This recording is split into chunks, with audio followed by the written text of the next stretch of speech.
Boa tarde a todos. Sejam muito bem-vindos aqui ao Smart Marketing da Abras 2022. Meu nome é Emílio Carvalho, eu sou o diretor financeiro da Cencosud e vou ser o mediador e também debatedor aqui com meus colegas nesse painel financeiro que vai tratar de referência de mercado e também melhores práticas financeiras. Então, eu gostaria de estar continuando, né, esse processo, justamente apresentando meus colegas. Então, primeiramente, o Alexandre. Alexandre, por favor, seja muito bem-vindo. Olá, Emílio, muito agradecido. Agradeço também a toda a organização do evento, que tem feito um papel fantástico aqui, trazendo bastante conteúdo. Está bem gostoso esse evento, né? Muito bom. Meu nome é Alexandre Ribeiro, como o Emílio comentou, sou fundador da R Dias Assessoria para Varejo, somos especialistas em gestão de varejo, atuando aí há mais de 28 anos nesse segmento, ajudando os supermercadistas a melhorar seus resultados e melhorar suas estruturas. Então, vai ser um prazer estar aqui com os colegas debatedores. Emílio, obrigado. Muito obrigado, Alexandre, prazer em revê-lo. Vou passar agora para o nosso outro colega, Vladimir. Vladimir, por favor. Oi, Emílio. É um prazer estar aqui com vocês, dois feras aqui, o Alexandre e o Emílio. Eu sou o Vladimir Santos, eu represento aqui como diretor financeiro e administrativo da CSD. CSD é uma empresa de varejo e de supermercados e também de atacarejo. Atuamos no Paraná, São Paulo e Mato Grosso do Sul. Atualmente temos 64 lojas, sendo 58 de varejo e 6 de atacarejo. Então é um prazer aqui debater essas melhores práticas e a referência de mercado da área financeira. Muito obrigado, Vladimir, seja muito bem-vindo. Então, pessoal, a ideia aqui é a gente fazer um bate-papo, né, sobre finanças do varejo, né, e tocar em alguns tópicos, né, relacionados a finanças, entrar em mais alguns detalhes, né, em especial em mercado e também as melhores práticas, né. Então, para começar como financeiro, né, a gente não pode deixar de falar de caixa, né. Caixa é fundamental, né, afinal de contas, o caixa é que paga as nossas contas, né. Então, para começar a falar um pouquinho de caixa, né, queria estar passando com vocês aqui, ouvindo um pouquinho e trocando algumas ideias, né, sobre a questão de fluxo de caixa, né, a geração de caixa efetivamente. Depois a gente pode entrar um pouquinho mais em detalhes aí relacionado ao working capital, né, como que é uma parte importante, né, da geração de caixa. E eu queria começar esse bate-bola aí relacionado à geração de caixa, né. Vou inverter a ordem. Agora começar um pouquinho aqui com o Vladimir. Vladimir, falando um pouquinho de geração de caixa, acho que só para a gente entrar, aquecer um pouquinho antes de entrar no assunto, né? Caixa é importante ou não? Olha, Emílio, caixa para mim é super importante, né? Porque não adianta a empresa ter lucro, né? Mas se ela não tiver caixa, ela quebra, né? Essa é a normativa, né, para nós de finanças. Então, nós somos muito responsáveis por isso. Temos que atuar frequentemente na gestão do caixa.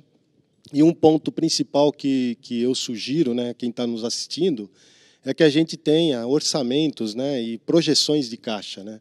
Muitas empresas acabam não fazendo isso e acabam depois tendo surpresas na geração de caixa. Então, primeira dica, né, primeira sugestão é projetar o caixa, né, atuar principalmente semanal nessa projeção.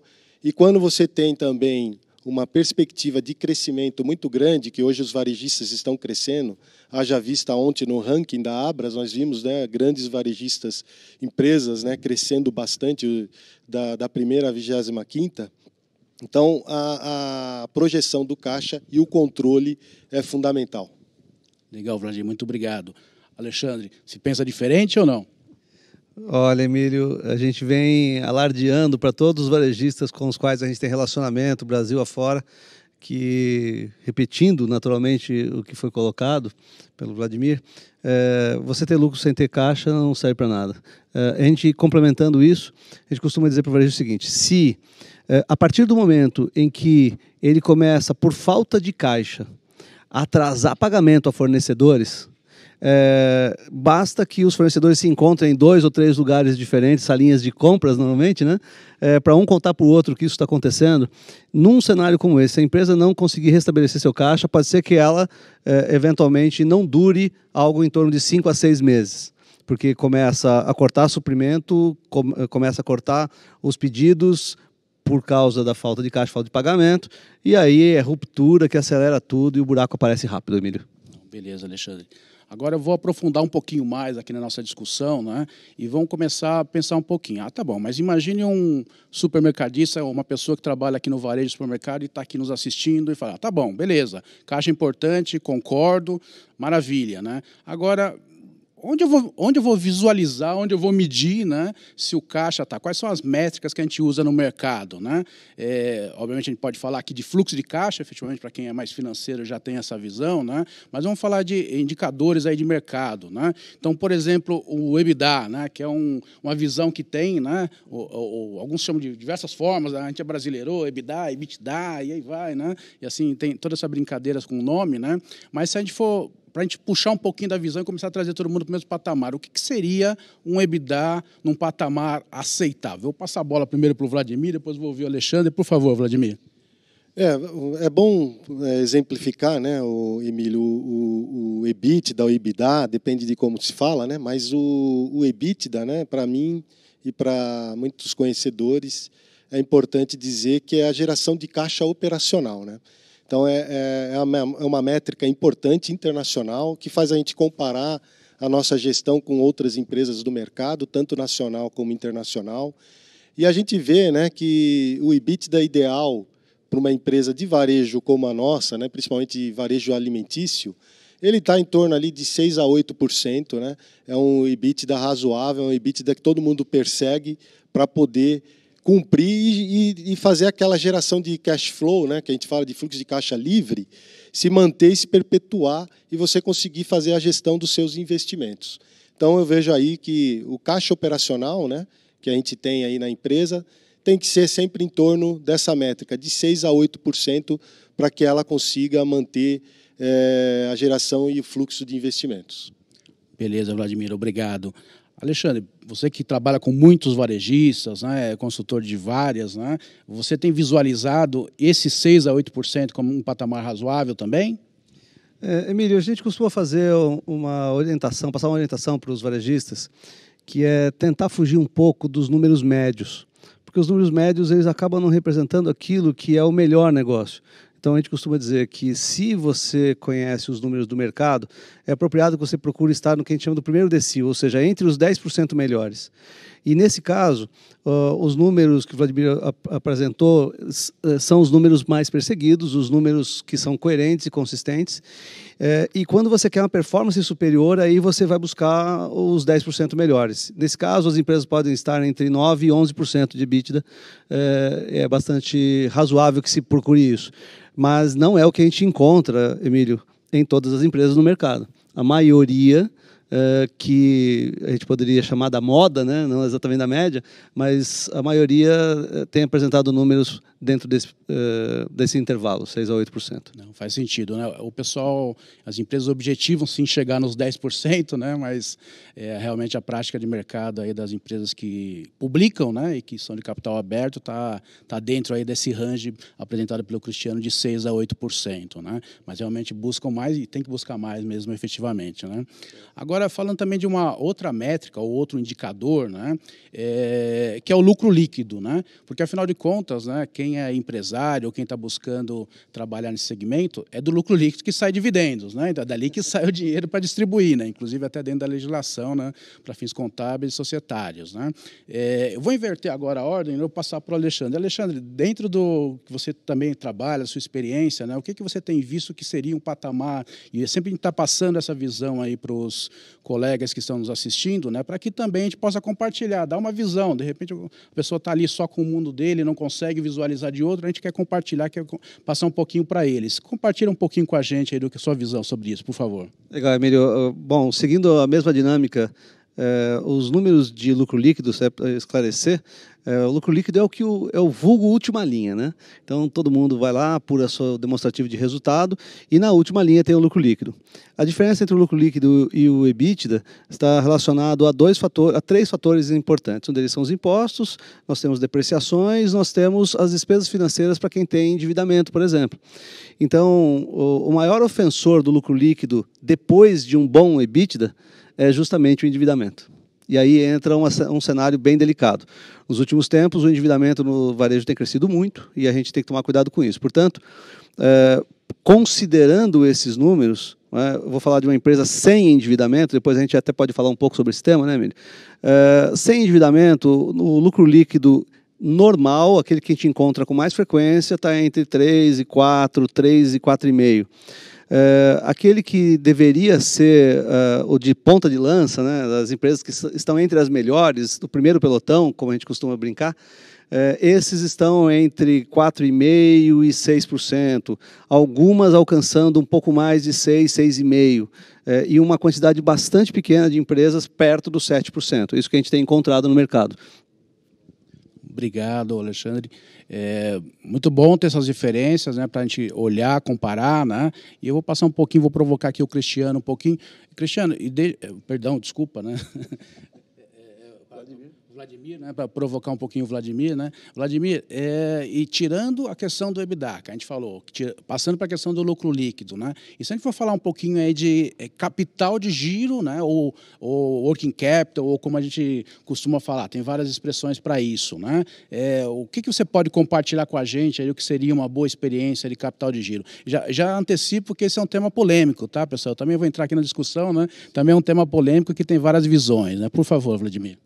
Certo, Emílio. Só para complementar o lucro, né, o lucro líquido, é importante destacar também, Alexandre, sobre o lucro líquido rapidamente, que quando entramos com aquela nova legislação, né, do IFRS 16, ou arrendamentos, né, que a gente chama, tem muitas empresas que hoje têm que reportar, né, os números com essa finalidade, né, com auditorias que vão lá e exigem, né, também pelas normas contábeis. O lucro líquido, a partir desse momento, ele caiu um pouco, né? Ele caiu um pouco porque os contratos de aluguéis, né, eles foram depreciados, né, ativados e jogados como dívida, e tem o efeito da despesa financeira, né, do passivo, e o efeito da depreciação. Isso reduziu um pouco o lucro líquido, né? Reduziu em torno de 7% a 10% essa questão. Então, também é um ponto de atenção para todos ali que tem que manter o gerenciamento do lucro líquido. Falando de capital de giro, né, é um tema realmente... O que é capital de giro, Vladimir? Capital de giro, a gente sempre mede, né, a questão a gente mede em dias ou em valores, né? Você pode medir das duas formas. Lá na empresa, na CSD, a gente acaba medindo dos dois jeitos, né? E é uma conta entre a soma do estoque mais o contas a receber, menos o contas a pagar de fornecedores, né? Esse número, se ele ficar negativo, né, vamos chamar assim, é porque você está gerando caixa, gerando mais capital de giro positivo, melhor, né, para a empresa, né? Se a conta ficar positiva, tem mais estoque, obviamente, deve ter mais contas a receber e menos prazos de pagamentos. Isso pode necessitar, né, de outros recursos para você manter, né, o investimento da empresa, manter os outros pagamentos, como outras despesas, salários e todos os recursos. Então, é importante esse gerenciamento. Vladimir, só antes de você entrar de novo na questão do working capital, né, ou no capital de giro, uma outra leitura que a gente pode fazer disso que seria o quê? No líquido disso, né, eu estou financiando ou estou sendo financiado, né? Então, quando ele fala que está dando negativo, né? Então significa que eu estou sendo financiado, ou seja, é bom, alguém está financiando, eu estou usando o capital de alguém, né? Quando está dando positivo, significa que eu estou financiando a operação e dentro de uma visão ele pode não ser positivo. Depois o Alexandre vai comentar que já está aqui me cutucando porque ele também tem alguns pontos interessantes, porque eu já falei que é um assunto polêmico. Mas só para deixar o Vladimir finalizar, por favor. Eu acho que aqui, né, tenho certeza que a gestão financeira de working capital, o capital de giro, tem que ser muito bem feita com o comercial. A área financeira e a área comercial tem que ter uma parceria muito estreita, né? Nós, na CSD, fazemos isso, tentamos fazer isso muito bem, para que a área comercial, quando tem que fazer uma aposta, uma compra, ter, né, uma gestão com o fornecedor, ela tem um alinhamento também com a área financeira, para a área financeira mostrar os números, mostrar os cálculos. E uma das boas práticas também, né, principalmente quando a gente fala de estoques, é ter um indicador que a gente chama de limite de compra, que é o OTB, né, Open to Buy, né? E essa parte é importante as empresas estabelecerem, porque ela abre limite para a área comercial fazer suas compras, dentro das perspectivas de não ter rupturas e ter a venda adequada para aqueles eventos que a área comercial programou para aquele mês, para aquele período. Então, eu acho que a parceria financeiro-comercial ajuda muito na gestão do capital de giro. Beleza, Vladimir. Alexandre, por favor. Existe uma circunstância, eu queria até agradecer a colocação do Vladimir. Essa parceria comercial e o financeiro é absolutamente crucial e vital. A gente vem falando muito sobre esse assunto nos últimos anos. E uma questão que eu queria chamar a atenção é que é comum que a área comercial não seja preparada para conhecer e entender o gerenciamento financeiro. Então, é normal que a área comercial esteja focada nas compras, nas vendas, e não receba a dose suficiente de educação corporativa, né? Ou seja, de informação a respeito do que significa a gestão financeira. Então, às vezes, a área comercial compra mais do que deve, trabalha com um nível de estoque maior do que era necessário, e isso cria problemas bastante grandes. Como o Emílio comentou, quando a gente está sendo financiado pelo fornecedor, por terceiros, a gente não precisa colocar capital de giro no negócio. Isso significa que todo o recurso disponível pode ir para expansão, para investimentos e outras fontes que vão gerar resultado no futuro. E quando a gente trabalha muito tomado em capital de giro, ou seja, eu preciso do dinheiro do sócio lá dentro na operação, isso reduz a minha capacidade de investimento. Portanto, é dinheiro parado, improdutivo, que acaba gerando outras consequências. Por exemplo, o estoque alto pode gerar perdas maiores, além da perda financeira. Então, são aspectos muito delicados. E a gente sabe que o financeiro acaba sendo o bode expiatório. Tudo que acontece de errado vai estourar no financeiro. Né? E muitas vezes não por responsabilidade do financeiro, mas por responsabilidade daquele que está operando, por exemplo, o comercial.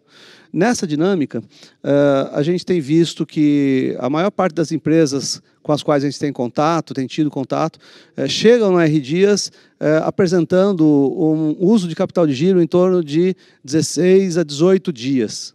Né? Isso significa, só para você fazer uma conta rápida de cabeça, pega o seu faturamento, divida por 30, multiplique por 16.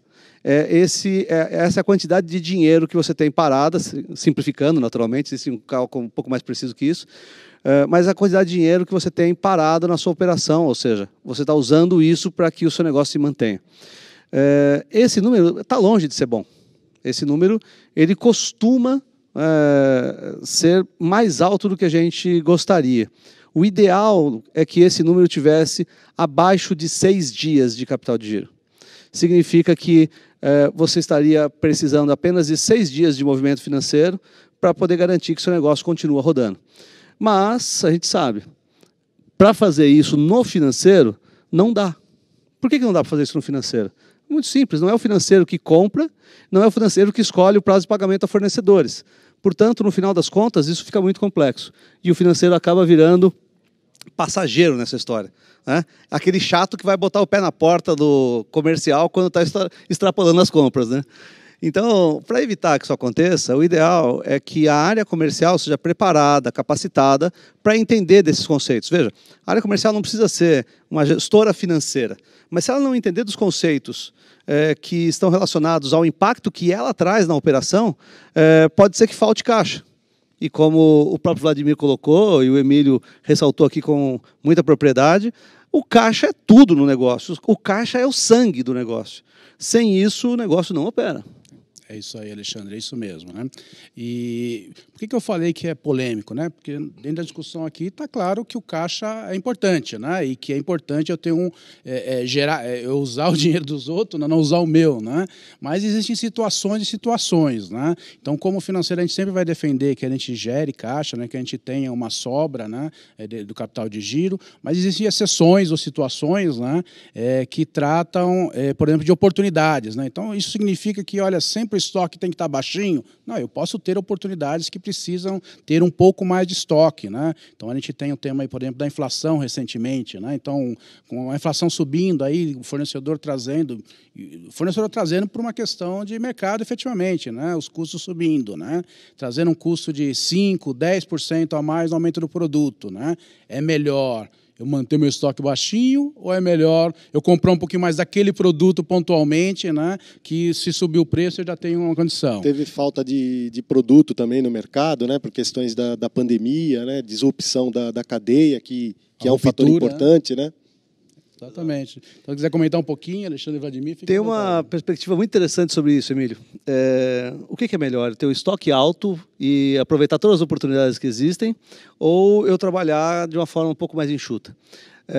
Até pouco tempo atrás, as coisas estavam um pouco diferentes com relação a não termos a presença da inflação.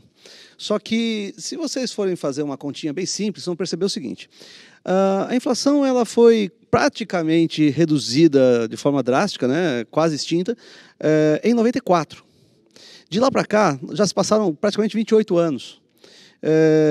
Dentro da área comercial, a gente tem percebido que nós não temos pessoas que tiveram a experiência de gerenciar com inflação.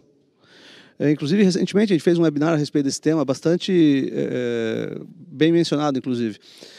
E aí a questão é a seguinte: se eu fizer uma outra continha, poxa, 28 anos atrás, mas quanto tempo de experiência comercial tinha que ter um comprador há 28 anos atrás para ele ter vivenciado essa experiência? Bom, uns 30 anos, pelo menos, entre 30 e 35 anos.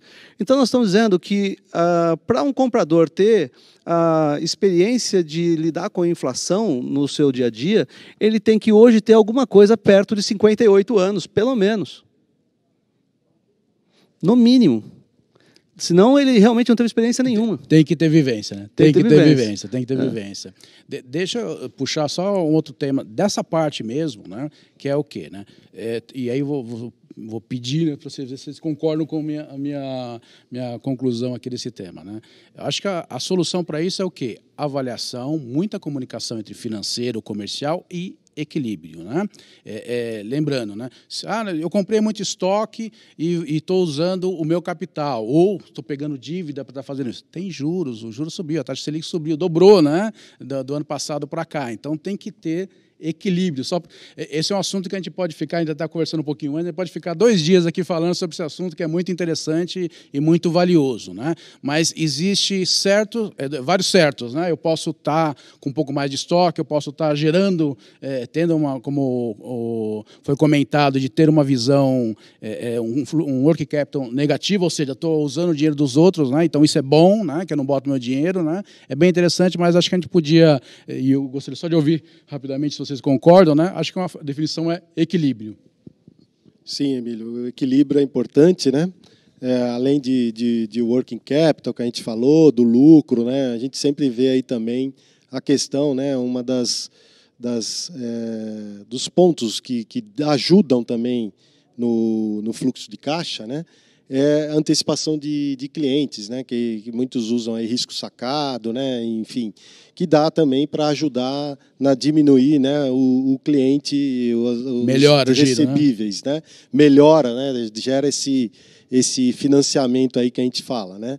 Mas tem que ver também as taxas de juros, como você bem colocou e tudo mais. Cada gestão, né? Cada empresa faz sua conta e sua melhor gestão. Outro ponto, como as empresas estão crescendo muito, a gente viu ali, né? O ranking, como eu falei, manter o custo da matriz, né? Do escritório sempre no patamar aceitável, né? Isso ajuda também no fluxo de caixa, ajuda na rentabilidade do negócio, né? Então, a gente lá na CSD, a gente tem uma métrica que a gente mede muito e atua muito forte com a diretoria, com o presidente, né, o Carlos Cardoso, olhar para a matriz e não deixar a matriz inchar no mesmo tamanho que nós estamos crescendo com as lojas. Isso é ponto fundamental, porque muitas vezes as áreas, né, por reflexo da situação, eu preciso de mais uma pessoa, eu preciso de mais um prestador de serviço, eu preciso de mais isso ou aquilo. Então, a gente acha que vai falar de produtividade também daqui a pouco, um pouco, né? Então, é importante pensar nisso, isso ajuda no fluxo de caixa e na rentabilidade. Muito obrigado, Vladimir. Alexandre, se quiser comentar um pouquinho mais sobre isso, para depois a gente entrar num outro tema, por favor. Perfeito. Emílio, tem uma situação que eu acho muito delicada. Se, por um lado, nós temos que maximizar o resultado do negócio, a gente precisa entender, porque todo tempo os gestores são forçados a esse caminho, maximizar os resultados. Mas o que significa maximizar os resultados quando você está falando de estoque? O que é maximizar? Na verdade, é otimizar. Né? Então, aquela movimentação de aproveitar as oportunidades, se a gente disser para os nossos colegas que estão nos assistindo, especialmente aqueles da área comercial, que isso é fantástico, amanhã os estoques estão lotados. E aí vai incorrer numa falta grave, uma falha grave, em função da ausência do equilíbrio que você bem citou, Emílio. Então, o que a gente tem pregado é que o comprador entenda o seguinte: quanto mais leve ele tornar a empresa, mais ágil ela se torna, mais ela cresce, mais rápido ela cresce, e isso diz respeito à competitividade. Então, uma empresa enxuta, uma empresa leve, o próprio Vladimir comentou aqui com relação ao cuidado com a despesa administrativa, né, despesa central. Eu diria que, além dessa questão, para somar a isso, na verdade, a gente deve ter em mente qual é o ponto ótimo de estoque. Porque as pessoas são muito emocionais, né? As atitudes são muito emocionais na hora de determinar se eu aproveito ou não uma oportunidade. E se vocês forem prestar atenção, todos os dias os vendedores, quando chegam na frente de um comprador, eles dizem que tem uma ótima oportunidade, que é só para você. E quando sai dali, ele vai oferecer a mesma oportunidade para o seu vizinho. Então, querer aproveitar todas as oportunidades pode ser um risco gigantesco que pode trazer complicações estruturais, como a diminuição do caixa disponível. Então, portanto, para fechar essa questão, Emílio, cuidado, atenção, o equilíbrio que você citou. Do ponto de vista prático, isso se traduz em compreender qual é o racional de um estoque otimizado. E não o que eu acho que deveria ser, fazer conta mesmo. Qual é o ciclo de fornecimento? Com que frequência eu tiro o pedido? Quanto tempo demora para receber? Qual é o atraso médio? Uma margenzinha de segurança?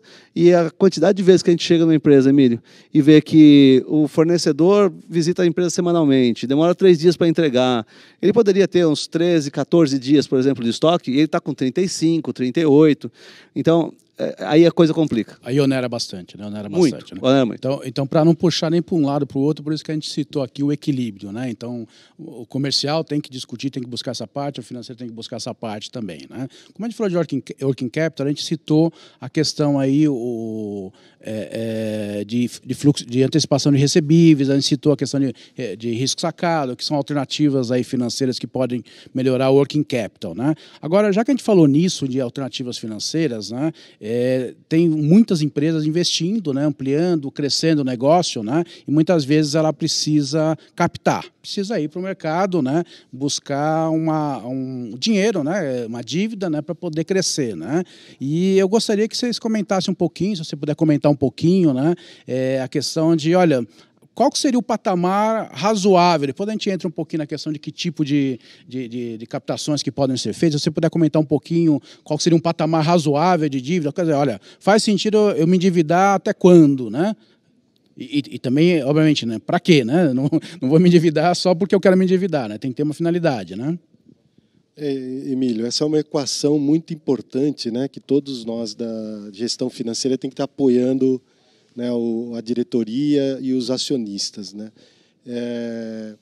Uma equação, né, que a gente usa muito é a dívida líquida sobre o EBITDA, né? Dívida líquida seria as tuas captações brutas, né, com as provisões lá e o saldo de juros a pagar, né, com a dívida do principal, menos o caixa que gera na operação, como a gente falou anteriormente, né? Isso gera um valor dívida líquida dividido, né, pelo EBITDA, que é a conta lá que a gente já comentou, né, do lucro acrescentando depreciação e despesas financeiras, né, e outros ajustes que podem existir no EBITDA.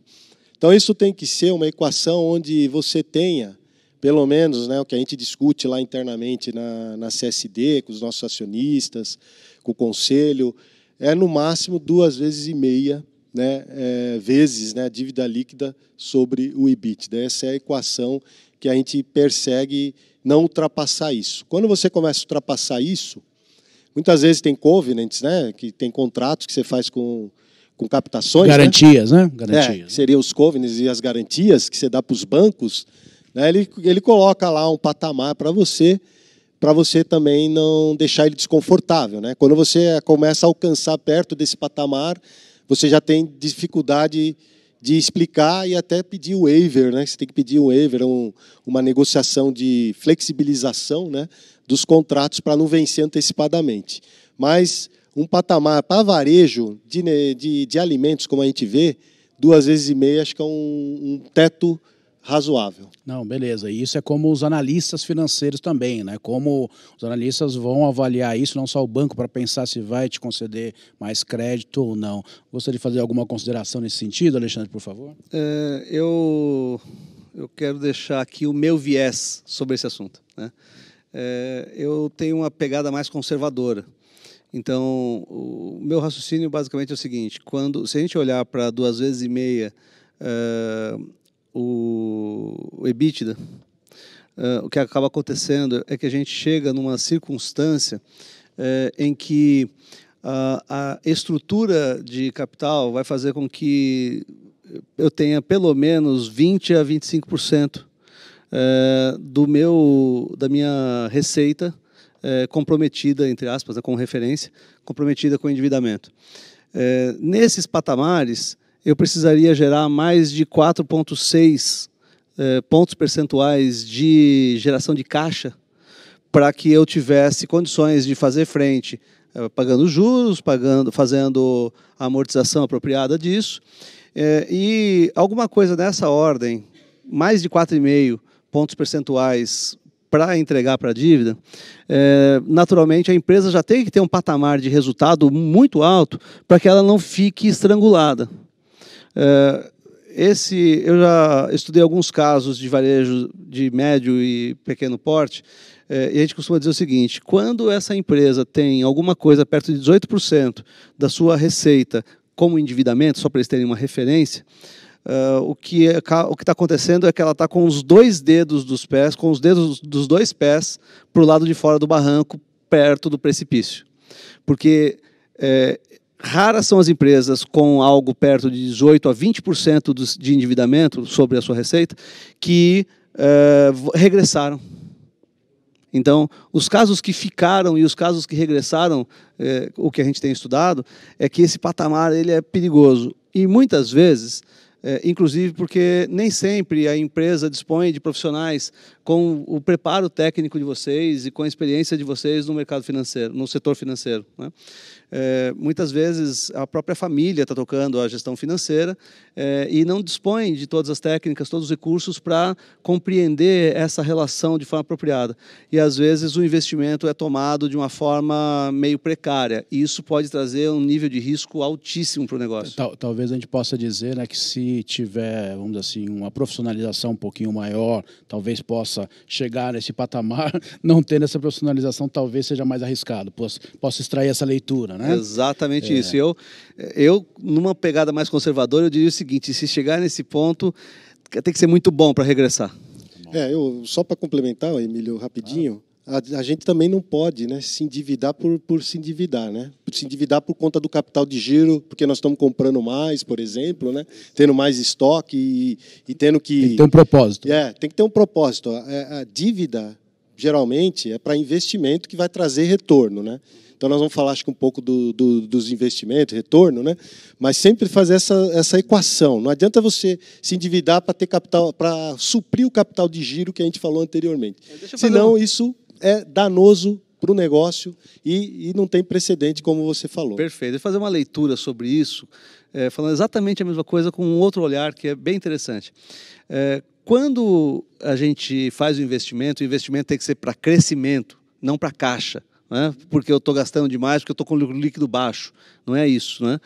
A questão é fazer investimento para crescer, para ter mais performance, para buscar mais resultado. Então, o que acontece de interessante é o seguinte: se você, por exemplo, vai fazer uma loja nova e o seu endividamento passar desse limite, você tem que fazer a conta não com o que você tem de EBITDA hoje, mas com o que você vai ter de EBITDA como projeção em função do novo empreendimento aberto.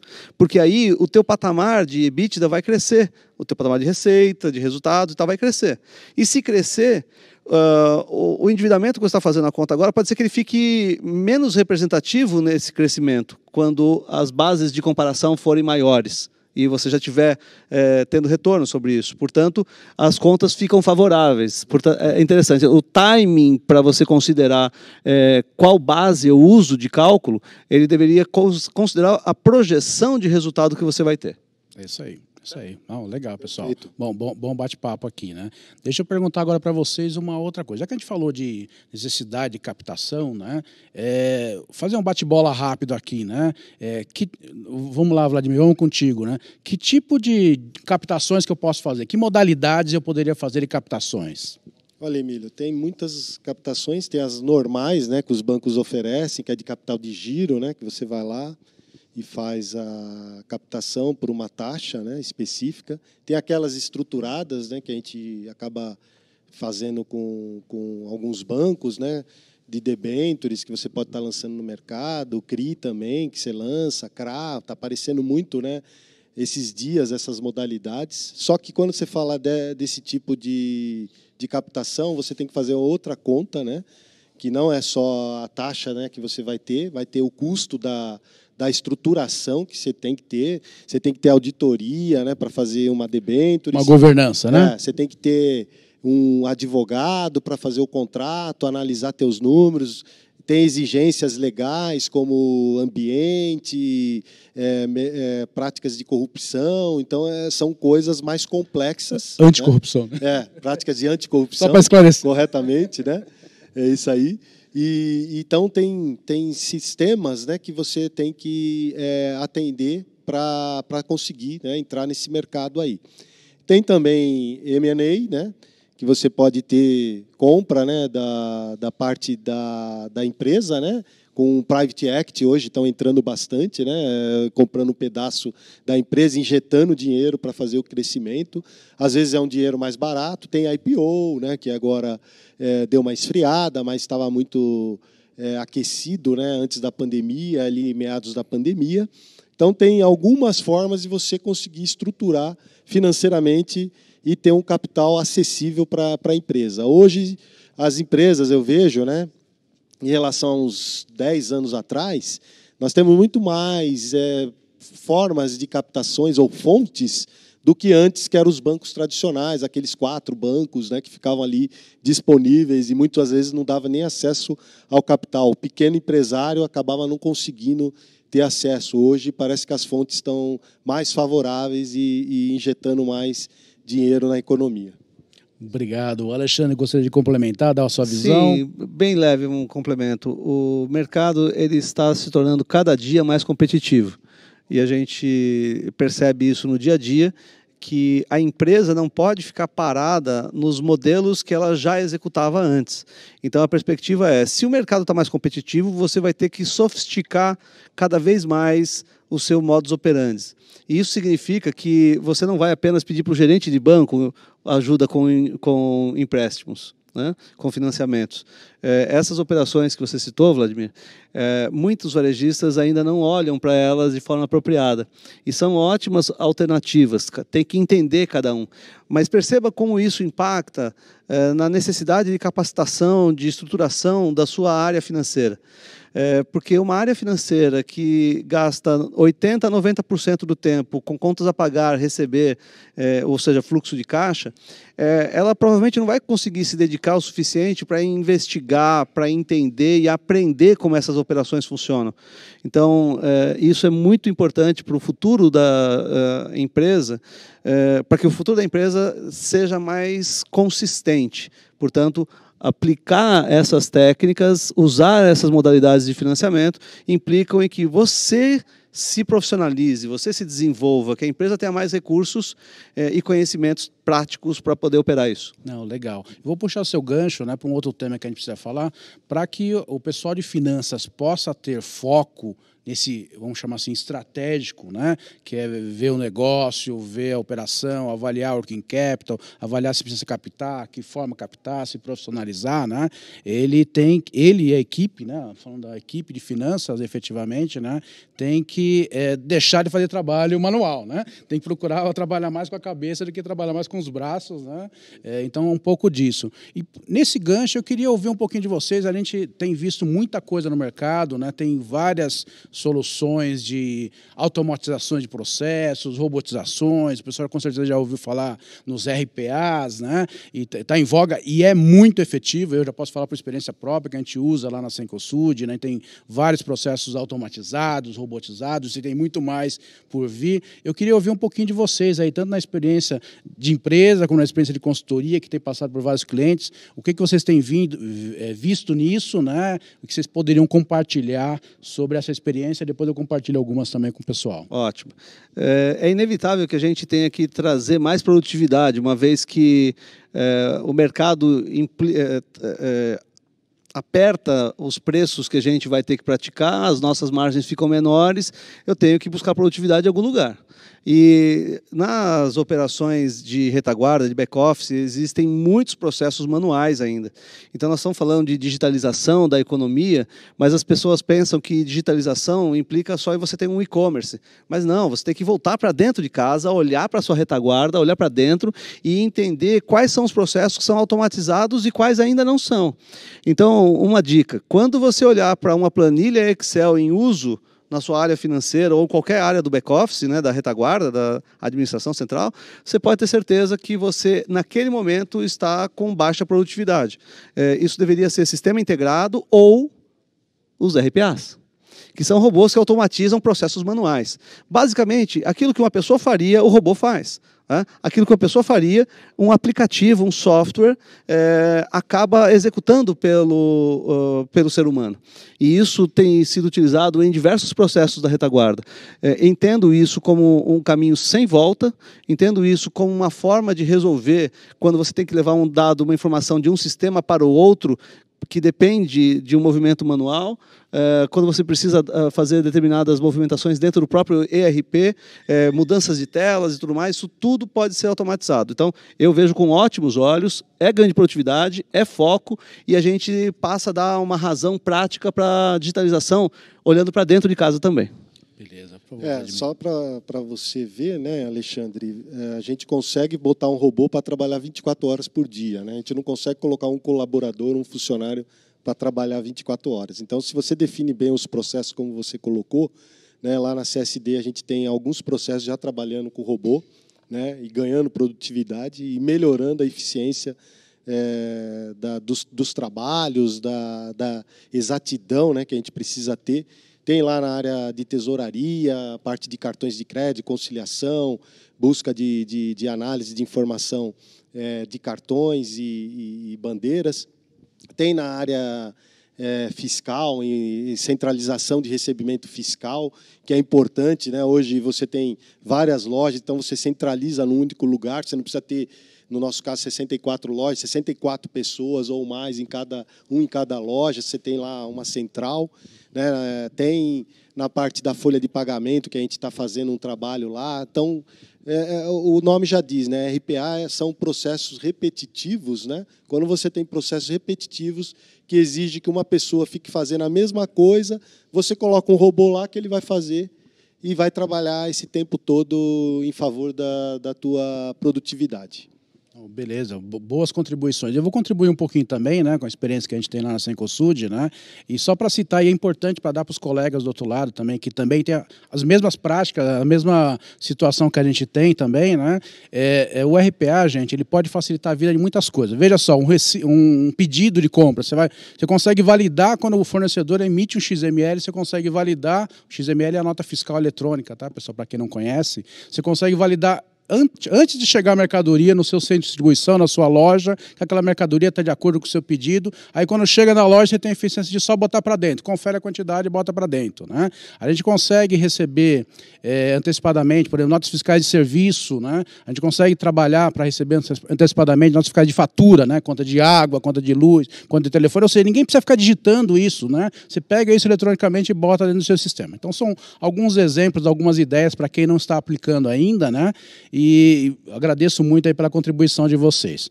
Bom, pessoal, a gente está chegando ao finalzinho aqui do nosso bate-papo, né? E eu gostaria de abrir o espaço para que a gente faça as últimas considerações, começando com o Alexandre, por favor. Olá, Emílio, eu acho que primeiro, conversa de alto nível, muito boa. Eu acho que todos os colegas que estão lá nos assistindo devem ter a mesma sensação que eu. Como tem coisa boa para fazer, como dá para a gente melhorar a performance ainda, como ainda temos oportunidade para dar mais resultado nos mesmos negócios que nós operamos. A gente não pode se dar ao luxo de deixar um pilar tão relevante como o financeiro mal estruturado, mal preparado, de tal maneira que não tenha capacidade para sustentar o crescimento, porque o crescimento está forte. Estava conversando agora há pouco com o pessoal, só uma empresa do setor de equipamentos montou 600 lojas no ano passado.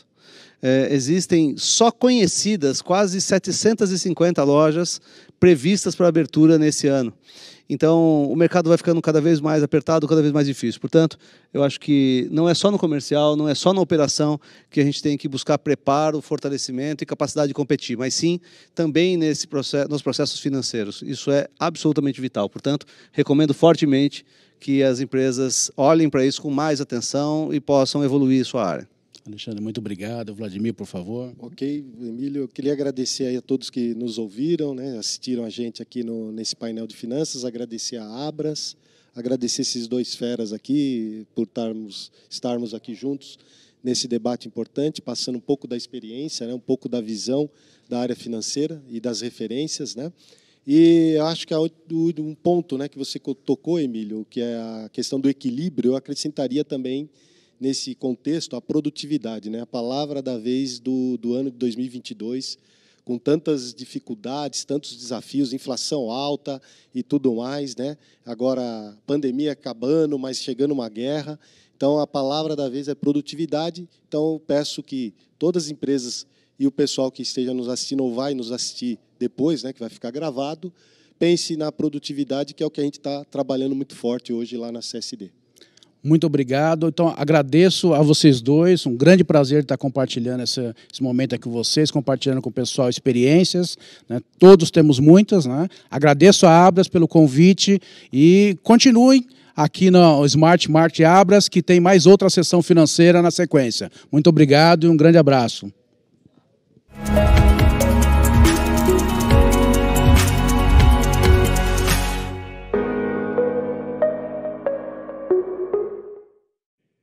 Olá, boa tarde. Estamos aqui na última palestra do dia e do evento Smart Market 2022. Estamos aqui na comunidade financeira, no subtema Melhores Práticas e Referências de Mercado. Conosco estão o João Marsola, diretor financeiro e TI da MPM, o Evandro Furtado, CFO do Grupo SV Arena Supermercados Cavicchioli, a Mayra Goulart Honório, diretora administrativa financeira e RH do Enxuto Supermercados, e o Nivaldo Reduzino, diretor de finanças e controladoria do Grupo Vanguarda, que entra remotamente.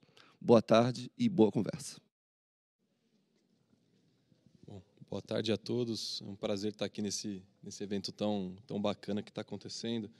E acho que para começar a falar um pouquinho do tema de hoje, né, dessa questão de melhores práticas e referências de mercado, no que tange aí os desafios que o varejo tem em relação aqui à nossa área do financeiro, acho que vale, de repente, começar a bater um papo sobre um tema que é tão comum nas nossas áreas e vem se tornando cada vez mais desafiador, ainda mais com o cenário alterando tão frequentemente, que é com relação às estimativas orçamentárias e previsão de fluxo de caixa, né? Acho que esse é um tema sempre muito importante nas organizações e que a gente vem sofrendo com as alterações e as dificuldades. Nivaldo, fala um pouquinho para a gente como é que funciona isso, né, aí com vocês, cara. Boa tarde aí a todos. Primeiramente, eu gostaria de agradecer, né, a Abras pelo convite que me foi dado e fico muito feliz e honrado, né? E já respondendo a sua pergunta sobre os principais desafios da área financeira, né, a gente pode falar realmente da assertividade do orçamento, né, essa previsibilidade, a estimativa do orçamento em si, né? E já complementando, ou até para fundamentar, né, esse desafio, a gente pode estar falando da integração, né, de todo o time para fazer um orçamento mais colaborativo. É muito difícil, né, fazer um orçamento mais participativo, muitas vezes por falta de visão analítica, né, do grupo ou de conhecimento dos cenários econômicos, macroeconômicos, a própria competitividade, que a gente sabe que é bem acirrada nesse mercado, né, dentre outros pontos importantes, né, para a elaboração do orçamento. O próprio mercado hoje é muito incerto, né, então essa mudança de consumo, mudança de hábito, né, do consumidor, né, devido à pandemia, então isso pode um exemplo de estabilidade, né? Então é isso. Além disso, a gente pode também digamos, a gente pode também não existir uma segurança da informação, existe essa preocupação, né, dessa segurança da informação para a elaboração do orçamento, mas eu estou falando de colaborativo, né? Como também a gente não tem um sistema confiável, né, para essa elaboração. Então são pontos também necessários para a gente ter mais assertividade, né? A própria consolidação do orçamento, né? Definir uma relação adequada entre margem e competitividade, que hoje é tão importante, né? A rentabilidade do negócio, o faturamento, despesas, custos operacionais, né? Então, assim, a gente ter unidade de negócio com rentabilidade, né? Em conformidade com grandes players. Isso é muito difícil, muito complicado.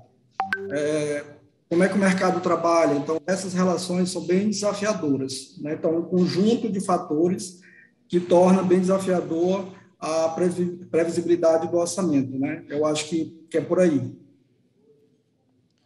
Bacana, acho que o Nivaldo falou muita coisa ali sobre até que toca num tema importante, que é a confiabilidade das informações e como os sistemas são, né, importantes para isso. Porque geralmente acaba acontecendo isso, né? Você pergunta para várias áreas da empresa qual que é o faturamento daquele, às vezes você vê 3, 4 respostas diferentes. Então, essa questão da confiabilidade acho que é um ponto super importante. E acho que dentro desse processo, a gente como financeiro, né, além das outras questões de trazer um pouco da visão de realidade do que está acontecendo lá fora, cenário macroeconômico e tal, para a organização como toda, acho que nosso papel ele é importante para poder trazer essa visão de como vai ser a gestão dos recursos que a gente tem, porque a gente sabe que os recursos não são infinitos e que geralmente a gente faz muito papel de chato nesse processo orçamentário de sair cortando às vezes os sonhos, né, das outras áreas. Mas eu queria ouvir um pouquinho, Maíra, como é que é lá no Enxuta esse processo para vocês e o que de repente tem funcionado bem nesse processo? Tá certo. Bom, gente, boa tarde a todos. Agradecer a oportunidade, o convite da Abras, né, de participar desse evento e interagir aqui com os colegas, né, da área financeira. Bom, no Enxuta, esse processo do orçamento, ele começa bem cedo, né? Acho que para a maioria de nós, lá para agosto, setembro, a gente já começa a falar de orçamento, tendo o desafio aí de entregar os números em começo de outubro para a primeira validação de conselho, depois devolutiva e ajustes.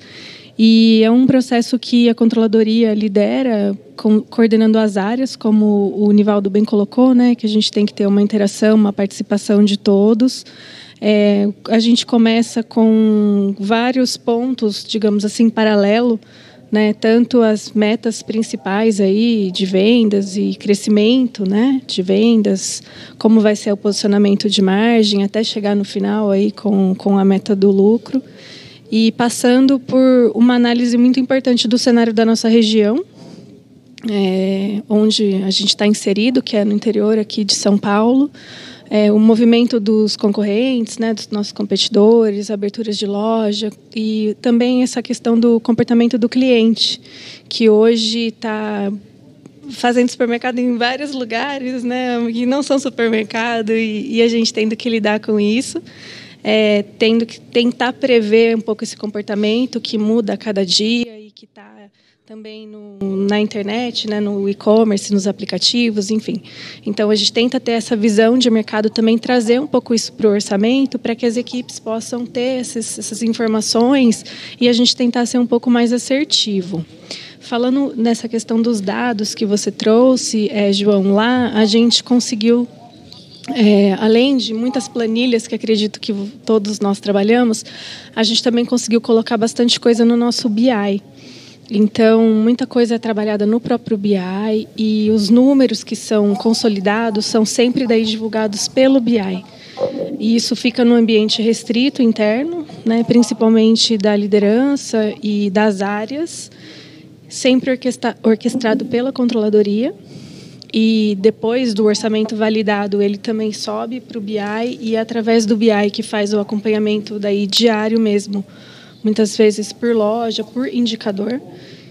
Isso é compartilhado e a gente vai ter tem também uma sequência de reuniões de acompanhamento para que a gente possa definir aí planos de ação quando necessário, ou ver o que está dando certo e seguir naquela estratégia e o que precisa ser corrigido, que a gente consiga fazer isso num tempo hábil, né, para que o resultado seja revertido, né. Então, o BI considero como um ponto importante nessa questão do orçamento, como um consolidador dos dados e facilitar também as leituras de tantos indicadores que a gente tem ao mesmo tempo. Legal. E, Evandro, com vocês lá no Grupo São Vicente é parecido ou tem algumas particularidades? Primeiramente, obrigado aí à Abras e a toda a comunidade. Eu acho que é muito próximo, né? As empresas trabalham muito próximo. Eu acredito que a parte orçamentária é um alinhamento de expectativas, né? Então, você tem a expectativa do acionista, desde quanto que eu quero ganhar, é um ano difícil, como é que vai ser o ano, a expectativa de toda a parte de operação da empresa. Então, aquilo que você falou bem, João, quanto que você vai ganhar, quanto você vai faturar, né? A percepção de como os teus concorrentes estão reagindo a preço. E a gente sabe que inflação, consumo está atrapalhando muito essa visão mais de curto prazo. E principalmente com relação às despesas, né? A gente tem uma dificuldade hoje muito grande de despesas. O setor é muito pesado, né? A máquina é pesada. E é quando a gente percebe que a gente não tem nenhuma prévia de quanto que vai ser um dissídio ou quanto que vai ser tua conta de luz, né, para o setor como o nosso, que gasta bastante energia, fica bem difícil ali, né?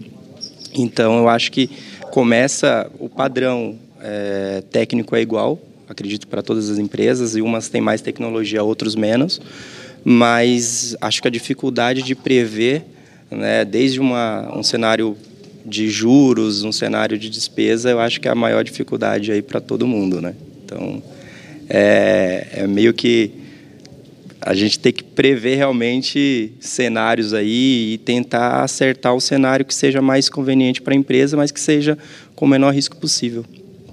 Perfeito. E acho que também uma coisa que é importante, dado toda essa incerteza que acaba tendo durante o processo e você acaba escolhendo um cenário, um indicador e tudo mais, é a capacidade depois da gente ir remodelando isso ao longo do ano para fazer caber dentro do objetivo que a gente tinha, né? Então, acho que esse é um processo também importante de retroalimentar esse orçamento, de estar sempre revisando, entendendo o que está sendo diferente, onde dá para ser um pouco melhor e cobrir um pouco da onde fugiu ali. Então, acho que esse é um tema interessante. E acho que falando de orçamento, é natural a gente cair no tema de como é que eu vou alocar melhor o capital que a gente tem empregado aqui, né, na companhia, o capital que eu vou empregar na empresa. E, enfim, vindo de anos aí fortes de pandemia, onde a maioria das empresas, a principal ação que foi, né, quando teve a crise lá atrás da pandemia, foi proteger o caixa. Esse assunto está cada vez mais importante de como é que eu faço para escolher em qual projeto eu vou investir, qual é o projeto que vai me trazer mais retorno, né? Como é que eu faço para agradar todas as áreas, né? O RH, que é uma coisa, o marketing, que é outra. Como é que eu concilio tudo isso, né, como financeiro, para poder tomar a decisão de onde é o melhor lugar para colocar o dinheiro, onde vai trazer um retorno mais, não necessariamente mais rápido, mas mais duradouro, enfim, depende um pouco do momento de cada empresa. Nesse sentido, como é que funciona, né, Lávio, continuando com você aqui, que acho que tem um pouco de relação da sua última resposta, essa alocação, essa decisão de como alocar capital, que projeto eu vou investir, Fala um pouquinho sobre isso, por favor. Tá bom. Eu acho que tem que ter um bom planejamento, e esse planejamento ele não pode ser de curto prazo, ele é de longo prazo, né?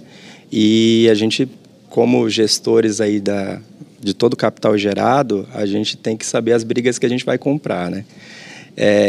Você tocou bem num ponto com relação à pandemia, e algumas brigas você vai ter que ter com relacionado ao que isso vai te trazer de retorno, né? O valor do retorno. Tudo dá retorno de uma forma ou de outra, mas o que a empresa está precisando mais e o que nesse momento traria mais valores, né? E não só monetário, mas valores de marca, presença. Então, eu posso falar pelo Grupo SV que entre as brigas que a gente está comprando, eu acho que com o sinal da pandemia, a omnicanalidade é uma que a gente não tem como você não aplicar, né, recurso ali. E a gente vê que todos os varejistas hoje de supermercados, independente se sejam cash ou não, também está partindo para uma expansão, né? A gente vê que essa redução de consumo, essa presença de mais concorrentes faz com que todos tenham que buscar mais fontes de recurso, buscar mais volumetria, para que a gente possa realmente ter a perpetuidade da empresa. Então, além dessa geração de recursos, essa geração de caixa, né, nossa, se alocar nesses dois viés, porque é tendência de mercado e porque você tem uma necessidade de perpetuidade, e aí você vai ter com as outras brigas que eu comecei falando, que é com relação às outras áreas, né? A expectativa que você mencionou, né, João? O marketing vai querer, o RH vai querer. Então, a gente sabe que temos tendências de ESG, que temos que investir também. Então, assim, é uma decisão. Hoje, a gente analisa hoje no grupo o que traria mais valor, né, imediato, não necessariamente, mas o que traria mais valor para o grupo, para a perpetuidade dele. Então, é dessa forma que a gente está decidindo lá. Vai a conselho, faz SWOT, faz ROI, é o normal, mas aí a gente define, não só olhando para valor especificamente, mas para outros tipos de valores, que hoje acredito que seja mais importante para a marca. Perfeito. Você está querendo dizer, na sua matriz de decisão, não leva em consideração só a questão de risco e retorno, mas também um pouco do retorno que não é tão, às vezes, tangível e mensurável, certo? E Nivaldo, aí, como é que no processo de vocês de decisão de alocação dos investimentos aí funciona essa discussão interna com o time? Hoje é muito complicado a gente falar de alocação de investimento, né? Porque o mercado, a competitividade exige da gente que a gente tenha uma operação bem eficiente. Então, aqui o que a gente faz é alocar os recursos mais na operação, né? O que traz um retorno mais imediato? E aí eu estou falando de assuntos mais tecnológicos, né? O ideal é a gente melhorar a operação, tecnologicamente falando, né? Aí implantar o BI, como a Maíra falou, né? Que vai nos trazer uma informação mais confiável, implantar sistemas em que a operação vai ser mais eficiente, no caso de um CRM, né? Que traz todo o meu diagnóstico do perfil do nosso cliente. Então, alocar os recursos na operação, né, fazer pequenas reformas para melhorar o ambiente, né, trazer o cliente para uma prestação de serviço melhor. Eu acho que a alocação de recursos ela deve estar alinhada com a operação, né, o que ela vai trazer de mais rápido, de imediato, o resultado. Né? Eu acho que a gente tem que seguir nessa linha, até porque os recursos estão muito escassos, né? Então a gente tem que priorizar. E, nesse momento, a priorização é o cliente, né? É a operação, é a gente defender e proteger a operação. Eu acho que é bem nesse rumo aí, bem nessa direção. Só complementando aí um pouco o que o Nivaldo colocou, e aqui também o Evandro e o João, as decisões, né, são decisões sempre difíceis, né? Porque, realmente, quando a gente vê as apresentações dos projetos, todos os projetos são importantes e interessantes para a empresa, né? E, infelizmente, a gente não consegue todos os recursos para investir em todos em um ano só, muitas vezes, ou a gente faz planejamento até para mais anos e acaba tendo que revisar os projetos, reprogramar, né? O que o Nivaldo colocou do cliente, né, ser o primeiro a ser considerado para a tomada de decisão, eu concordo sempre, e eu vejo isso acontecer lá no Enxuto, né? Então, muitos projetos são sempre focados focados na experiência do cliente. Alguns investimentos estão sendo feitos nesse sentido. E tem um ponto importante também que eu vejo que está preponderando aí tanto na nossa empresa quanto em outras empresas, que são investimentos em tecnologia, né, e tecnologia da informação e segurança da informação, em função aí do contexto da LGPD e dessas invasões, né, de hackers, enfim, alguns problemas aí que têm ocorrido. Então, no nosso caso, até a gente tem bastante demanda de investimento em tecnologia. E algumas acabaram tendo que aguardar um pouco mais por investimentos necessários a serem feitos na área de segurança da informação. Então, acabam surgindo também demandas que podem parecer que não têm um retorno imediato, né? Mas a gente sabe o quanto é importante que a empresa esteja minimamente, né, buscando essa segurança, tentando, né, se proteger, para evitar perdas muito maiores, né, envolvendo também o cliente, enfim. Então, só para complementar nesse sentido, né, a importância da segurança dos dados aí requer bastante investimento. Verdade. Até porque, Maíra, só complementando, até porque hoje, antigamente os orçamentos eles eram feitos com bastante tempo, né, de tipo de orçamento de longo prazo. Hoje não se faz mais isso, né? Hoje os orçamentos ele tem que ser mais de curto prazo devido a essas incertezas, tanto a incerteza do mercado, como a necessidade de alocar esses recursos, né? Em que eu vou alocar os recursos de imediato. Então, eu acho que a competitividade é um fator-chave para que a gente tome decisões mais rápidas e mais assertivas, né? Não, perfeito. E até uma coisa que me ocorreu aqui, mudando um pouco, né, o foco desse ponto, que acho que é super importante essa questão do investimento em coisas que talvez não gere valor, mas protejam a empresa de destruir o valor num eventual, né, num eventual sinistro, numa eventual fatalidade aí nesse caso. Mas acho que também, né, a alocação de investimentos e que projetos investir tem que estar muito ligado à estratégia. E aí a estratégia é um pouco, né, o que o Nivaldo trouxe, de ter uma visão um pouco mais de médio e longo prazo, ela às vezes contribui com isso, porque às vezes não é nem só uma questão de limitação de recurso, é uma questão de limitação de execução até, de tantas iniciativas que às vezes acabam surgindo, e a gente acaba se perdendo, né, muitas vezes em tanta iniciativa e menos acabativa, né, o pessoal costuma brincar. Então, acho que essa questão de saber onde priorizar, até para poder ter a capacidade de execução daquilo que se foi proposto dentro de uma linha de estratégia, acho que é importante, né? E a gente tem, quando a gente fala de alocação de investimento, né, a gente tem adaptações para coisas que são modernas, né? Que é aquilo que você comentou, de agora eu preciso me preocupar com a segurança da informação, porque isso virou tendências de hackear, pirataria com relação às até grandes empresas, né? Maiores empresas do varejo. Então, assim, são coisas que não estariam no cotidiano, né, do setor de supermercado. Agora a gente está preocupado com isso, né? Está preocupado com coisas que são coisas modernas que vão acontecendo, está em transformação esse mundo, e a gente precisa se adaptar, e esse recurso tem que ser direcionado para isso, né? Então, é aquilo que você está falando. Não é só valor quantitativo, né? Ele é qualitativo também. Então, a gente tem que ter essa visão mais 360 graus aí da empresa, da companhia, da estratégia, né, João? Perfeito. Não, acho que esse é um tema muito bem. Dá até para você vai acabando, né, puxando uma coisa na outra, vai ampliando aqui, porque também assim, vai falando não adianta só ter o projeto ali, como é que você faz a gestão. Então, uma área de gestão de projetos, ela é importante lá para falar um pouquinho de como a gente está construindo isso lá na MPM. A área de tecnologia tem sido muito importante para a gente nesse processo de gestão de projetos, né? Porque assim, a maioria dos projetos eles tocam muito na tecnologia, na parte de TI. Então, assim, 90% dos projetos de alguma maneira tem TI envolvida. Então, né, e no nosso caso lá, a TI faz um papel não só técnico, mas também de ajudar a olhar o funcional ali, as equipes, em como organizar, né, os projetos, em como ter os prazos e definir a melhor ferramenta a partir das necessidades do usuário. Eu acho que também tem um pouco desse lado.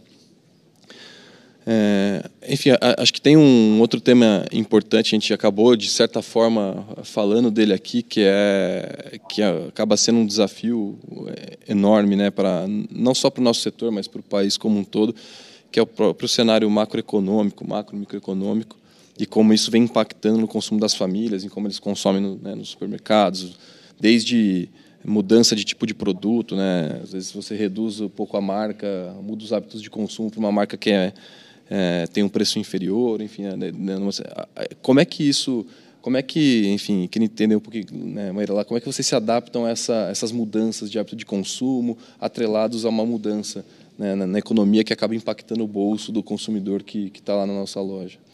É um grande desafio, né? Hoje a gente está sempre vou dizer, atualizado, né, com os hábitos de consumo que estão mudando a cada semana, né, e principalmente veio a pandemia, mudou hábitos, aí fechou tudo, mudou de novo, aí começou a abrir o comércio, mudou de novo, então foi muita mudança em pouco tempo, né, e a gente teve que realmente somar os esforços de várias áreas para entender essas mudanças dos hábitos de consumo dos clientes.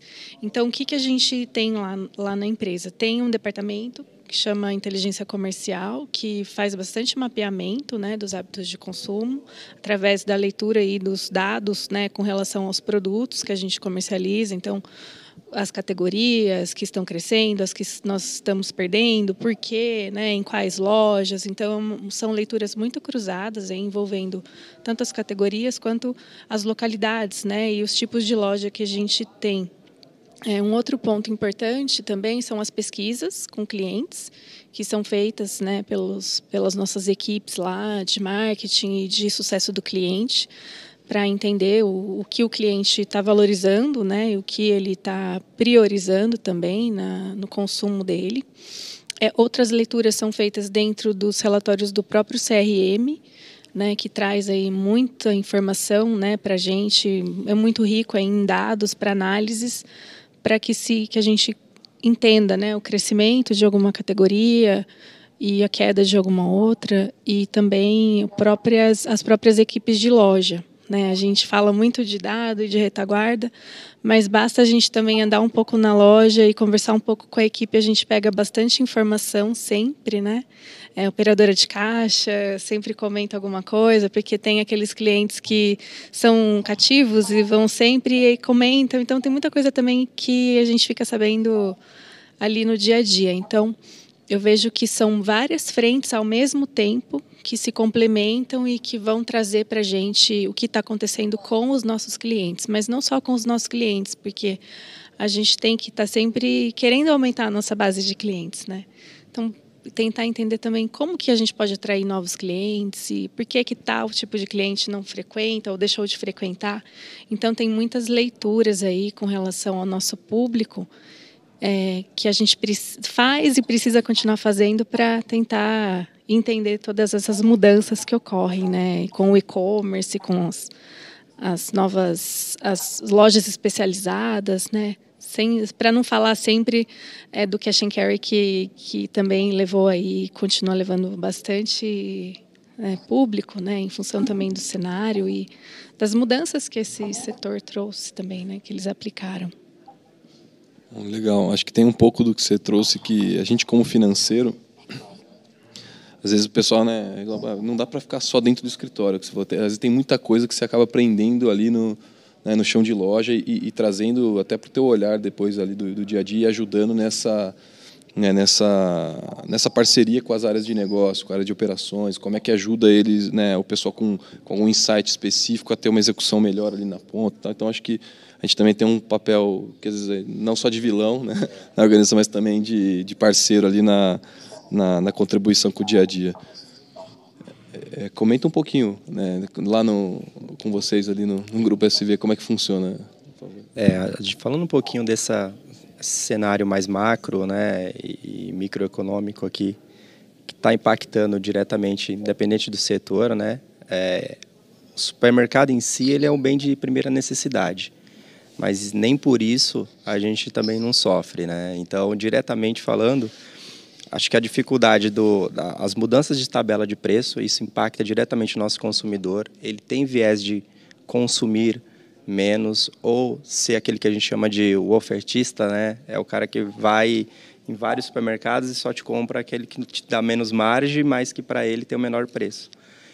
E tem um ponto importante que é perceptível também, é a troca do item, né? Não só troca de marca, que você tinha comentado, João, muito bem, o cara troca a marca A pela marca C, mas ele troca o item por substituição de outro item. Então, como seria isso? O cara que troca uma proteína por uma massa, né? E aí isso impacta diretamente, porque o preço de um macarrão é totalmente diferente do preço de 1 quilo de uma carne, né? Isso vai diretamente na venda, que te traz margem menor, e aí a gente tem, como eu tinha comentado anteriormente, a máquina bem pesada, que é o supermercado, né? São muitos empregos, tem muitas despesas, então a gente ter esse olhar para que o cliente, quando pensar em consumo, pense em você, e aí tem todas essas ferramentas de CRM, de como você impacta o cliente em si, eu acho muito importante.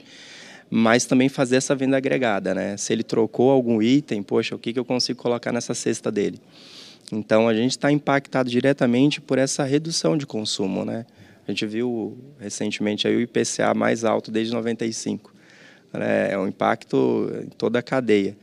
E como a gente faz ele vai reduzir, né, esse poder de compra dele, como a gente faz com que o mercado ainda seja o supermercado, independente da bandeira, seja ainda um ponto que ele gaste mais do que gaste outras, né?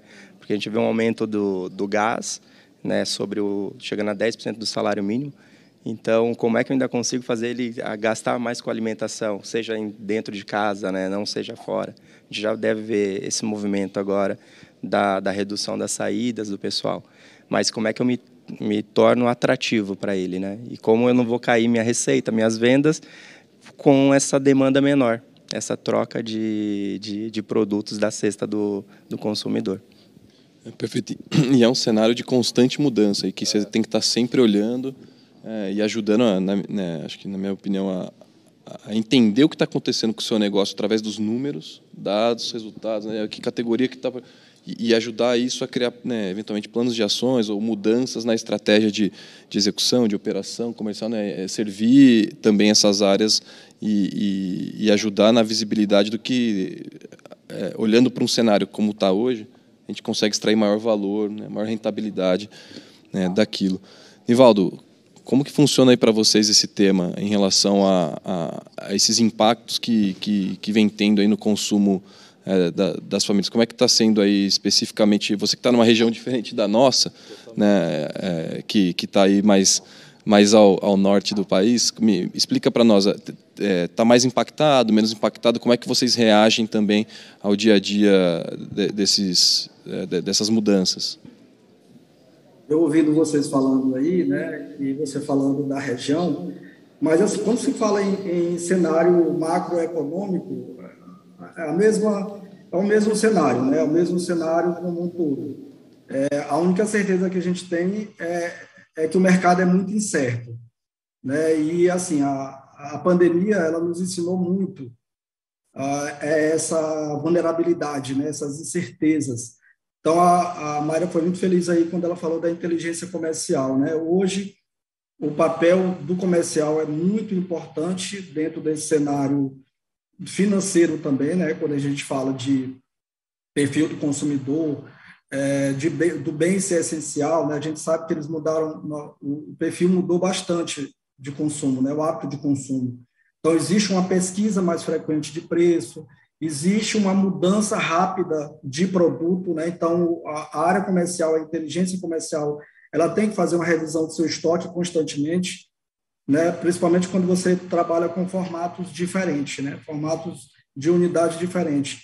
Então, você tem que entender de forma muito rápida o que o consumidor quer, né? Para fazer essa revisão de estoque, né? A gente sabe que com a pandemia, a parte de higiene pessoal, a parte de limpeza, né? A parte de cuidados, ela está muito mais visível para o consumidor, né? Então, eu acho que nós, varejistas, temos até para proteger o nosso faturamento, né, a nossa venda, de estar olhando mais para esse lado, né, de seguir o consumidor. E aí a inteligência de mercado, a inteligência comercial exerce um papel fundamental nesse cenário, né? E aí, indo para o lado da tecnologia, um e-commerce, um CRM é fator fundamental para a gente estar inserido dentro desse novo cenário, né? O e-commerce, devido